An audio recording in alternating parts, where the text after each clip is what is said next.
노숙자가 정신분열증 진단을 받았다. 강재인과 도유경의 완벽한 복수 계획 강렬한 복수극의 서막이 열린다. 강재인은 1년 전 시어머니 노숙자에게 끔찍한 배신을 당했다. 노숙자는 강재인을 무너뜨리기 위해 그녀에게 과다한 수면제를 몰래 먹이고 정신병원에 강제로 입원시키기 위해 병원 기록까지 조작했다. 그 악몽 같은 시간 속에서 강재인은 모든 것을 잃었다. 하지만 이제 그녀는 돌아왔다. 교통사고로 깊은 혼수 상태에서 깨어난 강재인은 기억상실증에 걸린 척 연기하며 과거 황기찬과 행복했던 순간만을 떠올리는 순진한 여인으로 위장했다. 그녀의 눈빛에는 복수심이 불타고 있었다. 이번에는 황기찬과 그의 가족 모두가 그녀가 쳐놓은 덫에 걸려들 차례였다. 강재인은 황기찬의 집으로 돌아왔다. 황기찬은 그녀의 기억상실을 진심으로 믿었다. 강재인이 잃어버린 기억 속에 그의 범죄를 폭로할 아버지의 녹음이 잠들어 있을지도 모른다는 두려움 때문이었다. 그는 강재인을 곁에 두고 감시하려 했지만 이미 그녀의 소나귀에 들어와 있었다. 강재인은 매일 아침 황기찬의 옷을 다리고 그의 식사를 정성스레 준비하며 과거의 다정한 아내로 완벽히 변신했다. 그녀의 부드러운 미소와 따뜻한 말투는 황기찬의 경계를 무너뜨렸다. 그는 점점 그녀를 믿기 시작했고 심지어 그녀를 다시 사랑하게 될지도 모른다는 착각에 빠졌다. 하지만 강재인의 미소 뒤에는 얼음처럼 차가운 복수심이 도사리고 있었다. 강재인의 첫 타겟은 노숙자였다. 그녀는 치밀하게 계획을 세웠다. 어느 날 강재인은 자신의 옷을 일부러 찢어놓고 노숙자가 그랬다고 거짓말을 했다. 어머니, 왜 제 옷을 이렇게 만드셨어요? 그녀는 눈물을 글썽이며 황기찬에게 달려갔다. 노숙자는 당황하며 내가 그런 적 없어. 이건 터무니없어 라며 항변했지만 황기찬은 어머니의 말을 믿지 않았다.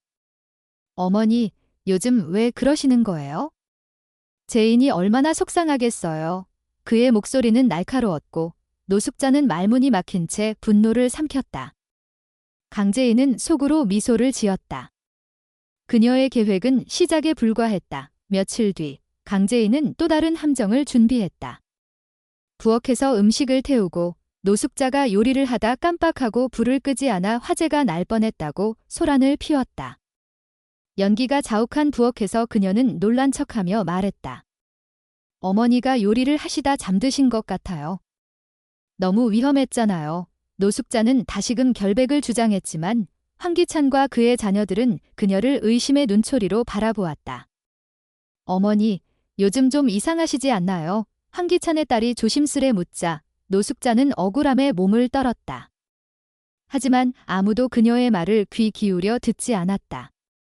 강재인은 그들의 대화를 멀리서 지켜보며 입가에 차가운 미소를 띄었다. 강재인의 계획은 점점 더 대담해졌다. 그녀는 노숙자의 행동이 불안정하다는 인식을 가족들 사이에 심기 위해 작은 실수 하나까지도 과장했다. 노숙자가 물건을 잘못 놓거나 말을 더듬는 순간을 놓치지 않고 황기찬에게 보고했다. 여보, 어머니가 요즘 자꾸 이상한 행동을 하세요. 걱정돼요. 강재인의 걱정 어린 목소리는 진심처럼 들렸다. 황기찬은 어머니의 상태가 심각하다고 믿기 시작했다. 결국 그는 노숙자를 병원으로 데려갔다. 의사는 노숙자를 진찰한 뒤 심각한 표정으로 말했다. 이런 증상은 조현병 초기 단계일 수 있습니다. 조속히 정신병원에서 치료를 시작하는 게 좋겠습니다. 노숙자는 충격에 휩싸였다. 내가 미쳤다고? 난 멀쩡해. 이건 터무니없어. 그녀는 소리쳤지만 의사의 권위 있는 말과 황기찬의 굳은 표정 앞에서 그녀의 외침은 무력했다. 황기찬은 망설였지만 결국 의사의 조언을 따르기로 했다. 어머니, 이건 어머니를 위한 거예요. 치료받으시면 나아질 거예요. 그의 목소리에는 냉정함이 묻어났다. 노숙자는 눈물을 흘리며 저항했지만 결국 병원으로 끌려갔다. 그녀가 병원 문을 넘어서는 순간 강재인은 멀리서 그 모습을 지켜보며 속으로 쾌재를 불렀다. 이제 어머니 차례가 끝났어. 다음은 누구지? 그러나 이 모든 것은 강재인 혼자만의 계획이 아니었다. 그녀의 동맹, 도유경이 그림자 속에서 그녀를 도왔다. 도유경 역시 노숙자의 또 다른 며느리였다. 그녀는 과거 노숙자에게 끔찍한 대우를 받으며 결혼 생활을 버텨냈고 그 상처는 아직도 그녀의 가슴에 생생했다. 도유경은 의사 출신으로 병원 내 인맥을 활용해 노숙자의 병원 기록을 조작했다. 그녀는 강재인과 손을 잡고 복수를 다짐했다. 두 여인은 노숙자가 자신들에게 저지른 죄를 똑같이 돌려주기로 했다. 노숙자가 강재인을 정신병원에 가둔 것처럼 이제 노숙자가 그 감옥에 갇히는 순간이었다. 강재인의 복수는 이제 막 시작되었다. 그녀는 황기찬의 집안에서 점점 더 큰 영향력을 행사하며 그의 가족을 하나씩 무너뜨릴 계획을 세웠다. 황기찬은 여전히 강재인의 기억 상실을 믿고 있었지만 그녀의 모든 행동은 치밀한 계산 아래 이루어졌다. 그녀는 황기찬이 과거 저지른 범죄를 폭로할 녹음 파일을 손에 쥐고 있었다. 그 파일은 황기찬의 모든 것을 파괴할 수 있는 열쇠였다. 하지만 강재인은 서두르지 않았다. 그녀는 황기찬이 자신의 소나귀에서 완전히 무너지는 모습을 보고 싶었다. 한편 노숙자는 정신병원에서 필사적으로 자신의 결백을 주장했지만 누구도 그녀의 말을 믿지 않았다. 병원 안 차가운 벽과 약에 취한 환자들 사이에서 그녀는 점점 절망에 빠졌다. 내가 왜 여기에 있는 거지? 이건 다 강재인 그 여자의 짓이야. 그녀는 이를 악물며 중얼거렸지만 그녀의 목소리는 병원 복도에 메아리칠 뿐이었다. 강재인은 멀리서 이 모든 것을 지켜보며 조용히 웃었다. 그녀의 복수는 완벽히 진행되고 있었다. 하지만 강재인은 알지 못했다. 황기찬이 그녀의 연기를 의심하기 시작했다는 것을. 어느 날 밤, 황기찬은 강재인이 잠든 사이 그녀의 방을 뒤졌다. 그는 그녀의 서랍 깊숙이 숨겨진 작은 USB를 발견했다. 떨리는 손으로 그것을 열어본 순간 그의 아버지의 목소리가 흘러나왔다. 황기찬, 내가 저지른 짓을 세상에 알리겠다. 황기찬의 얼굴은 창백해졌다. 강재인이 기억을 잃은 척 연기했다는 사실을 깨달은 순간 그의 가슴은 분노와 두려움으로 가득 찼다. 이제 진짜 싸움이 시작될 참이었다. 강재인은 과연 황기찬을 완전히 무너뜨릴 수 있을까? 아니면 황기찬이 그녀의 계획을 역이용해 반격에 나설 것인가? 두 사람 사이의 긴장감은 점점 고조되고 노숙자의 운명은 이미 비극으로 치닫고 있다. 이 복수극의 끝은 어디로 향할 것인가? 다음 이야기는 더욱 충격적이고 짜릿한 반전을 예고한다. 황기찬의 손은 떨리고 있었다. 서랍 깊숙이 숨겨진 USB에서 흘러나온 강재인의 아버지 목소리는 그의 심장을 얼어붙게 했다. 황기찬, 내가 저지른 짓을 세상에 알리겠다. 그 한마디는 황기찬의 모든 것을 무너뜨릴 수 있는 폭탄이었다. 그는 강재인이 기억상실증에 걸린 척 연기하고 있다는 사실을 깨달았다. 그녀의 부드러운 미소, 다정한 손길, 심지어 임신까지 모두가 그를 속이기 위한 치밀한 연극이었다. 황기찬의 눈빛은 분노와 두려움으로 뒤엉켰다. 하지만 그는 쉽게 무너질 남자가 아니었다. 강재인이 덫을 놓았다면 그는 그 덫을 뒤집어 그녀를 올가맬 작정이었다. 강재인은 여전히 자신의 계획이 완벽하다고 믿었다. 노숙자는 이미 정신병원에 갇혔고 황기찬은 그녀의 소나귀에서 놀아나고 있었다. 그녀는 도유경과 함께 다음 단계를 준비했다. 도유경은 노숙자의 병원 기록을 조작한 데 이어 황기찬의 회사 내부 비리를 폭로할 증거를 수집하기 시작했다. 두 여인은 황기찬의 약점을 하나씩 파헤치며 그의 제국을 붕괴시킬 준비를 하고 있었다. 강재인은 황기찬이 자신을 의심하지 않는다고 확신했다. 하지만 그녀는 몰랐다. 황기찬이 이미 그녀의 뒤를 캐기 시작했다는 것을. 한편 정신병원에 갇힌 노숙자는 점점 더 절망 속으로 빠져들었다. 차가운 병실 벽과 끊임없이 주사되는 약물은 그녀의 정신을 흐릿하게 만들었다. 내가 왜 여기에 있는 거야? 이건 강재인 그 여자의 짓이야. 그녀는 간호사들에게 소리쳤지만 그들은 그녀를 진정시키기 위해 더 강한 진정제를 투여할 뿐이었다. 노숙자는 자신이 강재인에게 똑같이 했던 일을 떠올렸다.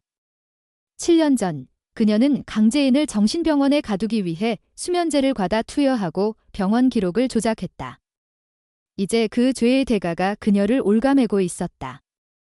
노숙자의 눈에는 공포와 후회가 뒤섞였다. 하지만 그녀는 아직 포기하지 않았다. 그녀는 병원에서 탈출할 기회를 노리며 강재인을 향한 복수심을 불태웠다. 황기찬은 강재인의 USB를 손에 쥔 채 회장실에 앉아 있었다. 그의 머릿속은 복잡했다. 강재인이 그를 속이고 있다는 사실은 분명했지만 그녀가 얼마나 많은 것을 알고 있는지 그리고 어디까지 계획했는지 알 수 없었다. 그는 자신의 비서 윤재민을 호출했다. 강재인의 최근 동선을 파악해. 그녀가 만난 사람, 연락한 전화번호, 모든 걸 조사해. 윤재민은 고개를 끄덕이며 조용히 방을 나섰다. 황기찬은 책상에 놓인 서류를 내려다보며 이를 악물었다. 강재인, 내가 날 가지고 놀았다면 그 대가를 치르게 해주지. 이 며칠 뒤 강재인은 도유경과 비밀리에 만났다. 도유경은 병원 동료를 통해 황기찬의 회사에서 횡령한 자금의 흐름을 추적한 증거를 건넸다.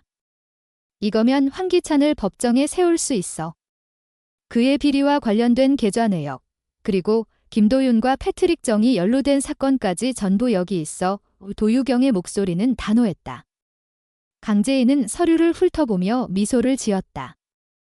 이제 거의 다 왔어. 황기찬은 이제 도망칠 곳이 없어. 하지만 도유경의 표정은 어두웠다.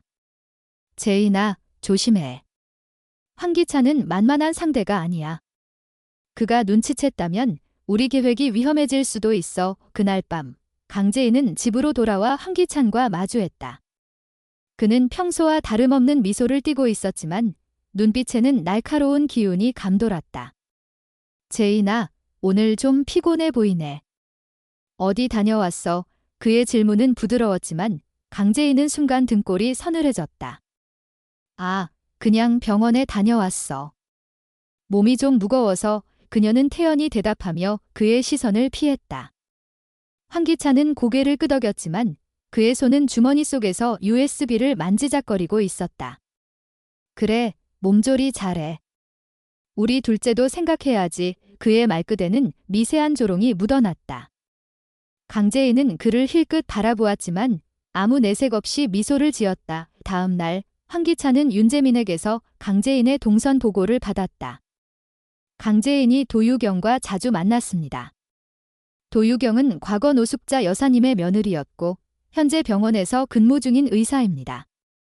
두 사람이 무언가 계획하고 있는 게 분명합니다. 윤재민은 조심스럽게 보고서를 건넸다. 황기찬의 눈썹이 꿈틀했다. 도유경이라. 그 여자도 끼어들었군. 그는 자리에서 일어나 창밖을 바라보았다. 그의 머릿속에는 새로운 계획이 떠오르고 있었다. 강재인을 무너뜨리려면 그녀의 동맹부터 끊어야 했다. 황기찬은 도유경에게 접근했다.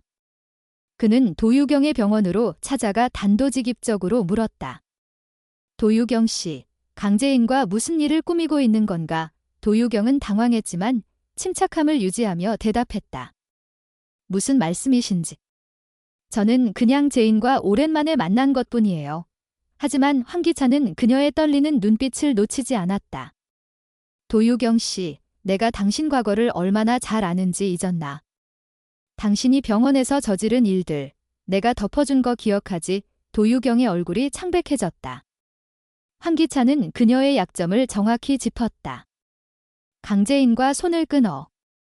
아니면 당신도 같이 무너질 거야. 의 도유경은 입술을 굳게 다물었지만 그의 협박이 그녀의 결심을 흔들기 시작했다. 한편 강재인은 황기찬의 변화를 감지했다. 그의 말투, 시선, 행동 하나하나가 예전과 달랐다. 그녀는 도유경에게 전화했지만 도유경은 전화를 받지 않았다. 불안감이 엄습했다. 설마 도유경이 배신한 건가? 강재인은 이를 악물며 자신의 계획을 점검했다. 그녀는 황기찬의 비리를 폭로할 최종 증거를 준비하고 있었다. 하지만 그 순간 그녀의 방문이 벌컥 열렸다. 황기찬이 서 있었다. 그의 손에는 USB가 들려 있었다. 제인아, 이게 뭐지? 황기찬의 목소리는 차갑고 날카로웠다. 강재인의 심장이 쿵 내려앉았다. 그녀는 애써 침착함을 유지하며 대답했다. 그게 그냥 오래된 자료야. 왜 그러는 거지? 하지만 황기찬은 그녀의 말을 믿지 않았다. 그는 USB를 책상에 던지며 다가왔다. 강재인, 더 이상 연기하지 마. 내가 기억상실증에 걸린 척한 거 다 알고 있어. 그의 눈빛은 분노로 이글거렸다. 강재인은 순간 말을 잃었지만 이내 미소를 지었다. 그래, 알았어. 그럼 이제 진짜 게임을 시작해볼까? 그 순간 병원에서 탈출한 노숙자가 집으로 돌아왔다. 그녀의 머리카락은 흐트러졌고 눈빛은 광기로 번들거렸다. 강재인, 내가 날 이렇게 만든 거야. 노숙자는 손에 든 날카로운 물건을 강재인에게 겨누었다. 황기찬은 놀라며 노숙자를 막아섰다. 어머니, 진정하세요. 하지만 노숙자는 이미 이성을 잃은 상태였다. 병원에서 받은 약물과 배신감은 그녀를 완전히 망가뜨렸다. 강재인은 노숙자를 바라보며 차갑게 웃었다. 어머니, 이게 바로 당신이 저에게 했던 짓의 대가예요. 그녀의 목소리는 얼음처럼 차가웠다. 하지만 그 순간 노숙자가 갑작스럽게 쓰러졌다. 심장마비였다. 병원에서의 과다한 약물 투여가 그녀의 몸을 망가뜨린 것이다. 황기찬은 어머니를 부르며 절규했지만 노숙자는 이미 숨을 거두었다. 강재인은 그 광경을 묵묵히 지켜보았다. 그녀의 복수는 완성된 것처럼 보였지만 그녀의 가슴에는 묘한 공허함이 남았다. 황기찬은 어머니의 죽음으로 완전히 무너졌다. 그는 강재인을 노려보며 말했다. 내가 원하는 게 이거였나? 우리 가족을 파괴하는 거. 강재인은 대답 대신 그를 바라보며 미소를 지었다. 황기찬, 아직 끝난 게 아니야. 이제 너 차례야. 그녀는 USB를 집어들며 방을 나섰다. 그녀의 손에는 황기찬의 모든 비리를 폭로할 증거가 쥐어져 있었다. 하지만 그 순간 도유경이 강재인에게 메시지를 보냈다. 재인아, 미안해. 황기찬이 날 협박했어. 내가 증거를 넘겼어. 강재인의 얼굴이 굳었다. 그녀는 도유경의 배신으로 모든 계획이 흔들릴 수 있다는 것을 깨달았다. 황기찬은 이미 그녀의 증거를 손에 쥐고 반격을 준비하고 있었다. 이제 두 사람 사이의 싸움은 한치의 양보도 없는 전쟁으로 치달았다. 강재인은 과연 황기찬을 완전히 무너뜨릴 수 있을까? 아니면 도유경의 배신과 황기찬의 반격으로 그녀의 복수극이 실패로 끝날 것인가? 노숙자의 죽음은 이 비극의 끝이 아니라 더 큰 폭풍의 시작일 뿐이다. 이 복수극은 아직 끝나지 않았다. 다음 장면은 더욱 충격적이고 숨막히는 반전을 약속한다.